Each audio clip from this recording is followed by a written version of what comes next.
Programul 5S Public Educație Kaizen pentru România s-a desfășurat la Cluj-Napoca săptămâna trecută. În ultimii 2 ani, proiectul a trecut prin 4 mari orașe ale țării, Brașov, Timișoara, Alba Iulia și Aiud, pentru ca în octombrie să ajungă la poalele Feleacului. Acțiunea de curățare a unei zone din parcul detunat a strâns peste 100 de voluntari, oameni de afaceri japonezi și români și reprezentanți ai administrației locale. Proiectul a fost susținut de Asociația Clean Up din Japonia. Sunt foarte impresionat de nivelul de colaborare de care au dat dovadă atât cetățenii cât și administrația locală. Cu toții ne-au sprijinit. Într-adevăr, România este superioară din acest punct de vedere. Este foarte important să facem tot ceea ce ne stă în putere ca să ajutăm atât mediul cât și pe noi înșine. Pentru mine această acțiune este o plăcere și aștept cu nerăbdare proiectele de acest gen. Nu fac niciun efort pentru a planifica astfel de evenimente.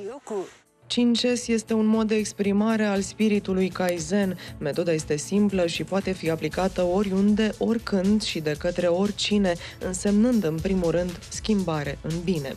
Sunt 5 pași: sortare, sistematizare, strălucire a locului respectiv, standardizarea regulilor pentru a obține performanțe și educație, susținere prin educație.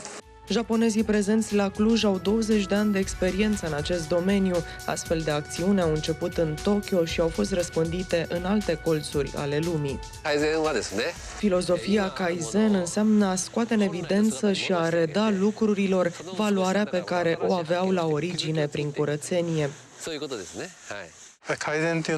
Conceptul se traduce prin îmbunătățire continuă, dar nu numai la nivelul propriu sau al companiei în care lucrăm, ci și la nivelul mediului înconjurător. Prin Kaizen noi reușim să îmbunătățim relațiile dintre persoane.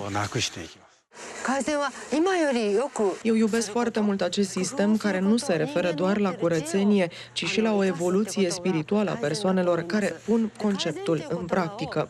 Suntem singura țară europeană, prima de fapt, care face aceste acțiuni împreună cu Clean Up Japan și asta e un merit, inclusiv al orașului Cluj. Pot să spun că după orașul Cluj urmează Milano. Va fi al 2-lea oraș din Europa care va începe astfel de acțiuni de educație prin curățenie. Această filozofie de business s-a dovedit a fi de un real succes în companii din România. Kaizen în interiorul companiei înseamnă șantiere, 5S, înseamnă workshop-uri prin care angajații sunt formați în grupuri și analizează fiecare activitatea de la locul de muncă și vin cu idei pentru îmbunătățirea activității. Trebuie să ne facem treaba singuri și în felul ăsta să-i mobilizăm și pe ceilalți din jurul nostru să aplice Kaizen și să îmbunătățim lucrurile.